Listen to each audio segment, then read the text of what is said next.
Hi everybody, this is Boogast Reviews, and today I'm going to be doing a review on the Star Wars The Vintage Collection Death Star 2 Darth Vader figure. So before we take a look at Darth Vader, let's take a look at all of the accessories that he comes with. So first up, Darth Vader comes with his unignited lightsaber hilt, and you can peg that into his belt right there, and that looks very nice. Up next he comes with his ignited lightsaber, and this looks very nice. I believe this is a new mold for his lightsaber.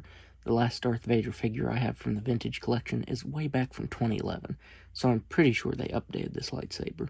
Up next he comes with his two-piece helmet, and this looks very nice. It's got some silver painted there on the faceplate, and you get some dark red paint there on the eyes. You can actually take the top off the way Luke takes it off in Return of the Jedi. You can see all of that awesome sculpting right there, and then you can take this piece off. I think that looks very awesome. I don't think it sits perfectly on Darth Vader's head, but it sits well enough. If you put it on here, you see it wants to keep going crooked. I keep adjusting it, but it keeps either having a gap there or spinning to the side a little bit. And finally, he comes with an alternate glove piece here to make his cut-off hand. And that looks really cool. You can see the silver there for the prosthetic showing, and that looks very awesome. This is a very awesome accessory for Hasbro to include. This is actually hollow on the inside. You just pop his main hand off and it just slides right on there, and it stays on there very well. So that is a very awesome accessory. So now let's go ahead and take a closer look at his head sculpt. Hasbro did a very nice job on this head sculpt. This is way better than the last Darth Vader figure I have. That face printing on this figure makes it look really good. The eyes are printed on very nicely. The bags under his eyes, the purple collar is printed on there. His scars are painted very nicely. If you look, let's turn around this way, you can see he actually has dark red paint down in the scars, and the scars are done in this orangish color. That looks really good. I do feel like his head stands up just a little bit too high from the bottom piece of the helmet right here. I think that's part of why the helmet piece doesn't slide on correctly. But other than that, this is a very awesome looking head sculpt. I forgot, I think this is actually the Legacy Collection Darth Vader I have. But yeah, Hasbro has improved the head sculpt on these figures so much. I think this is probably close to a 20-year-old figure, so I'd hope they had improved in that time. Darth Vader has a very nice fabric cape, and it drapes really nicely over his shoulders there. But right up here by the shoulders, you can actually see it's fraying a little bit.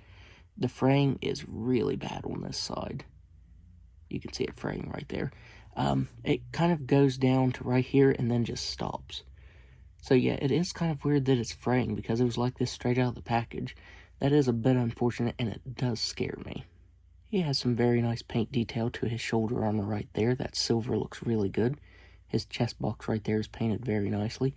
I believe on these three buttons right here, they had red in the middle. I might be wrong about that, but I'm pretty sure they had red in the middle. That would be a very, very tiny detail to print on there, though. Sculpted texturing to the pants looks very nice. I do wish the black for his boots would have been just a little bit glossier. You can tell that it's a slightly different color than his pants, but it blends in a little bit. I think it needed to be a glossier color. But other than that, it looks really nice. And he also has soft goods to cover his legs as well.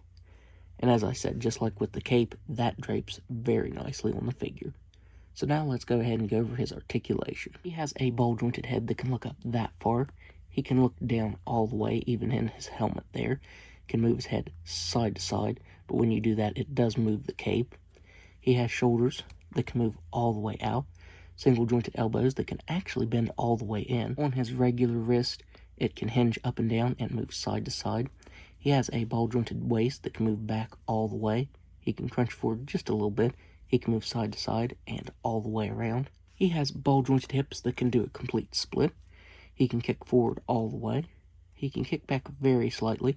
He has a swiveled thigh, single-jointed knee that can bend back that far, swiveled the ankle that can move down just a little bit, up just a little bit, and a nice ankle rocker.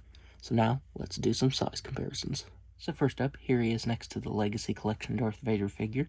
And now that I'm looking at it, I realized I gave him the wrong lightsaber when I was getting this figure to do size comparisons with. Here he is next to Luke, and I believe this is from the Vintage Collection. This was one of the deleted scenes figures back from like 2012, if I remember right.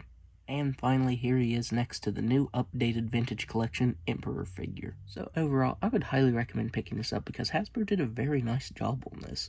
The only real complaint I have is the helmet doesn't quite sit right on his head, but other than that, this is hands down my favorite Darth Vader figure. I like how you can make his battle damage look, or just have him as a regular Return of the Jedi Darth Vader figure. That is very awesome. So that's my review.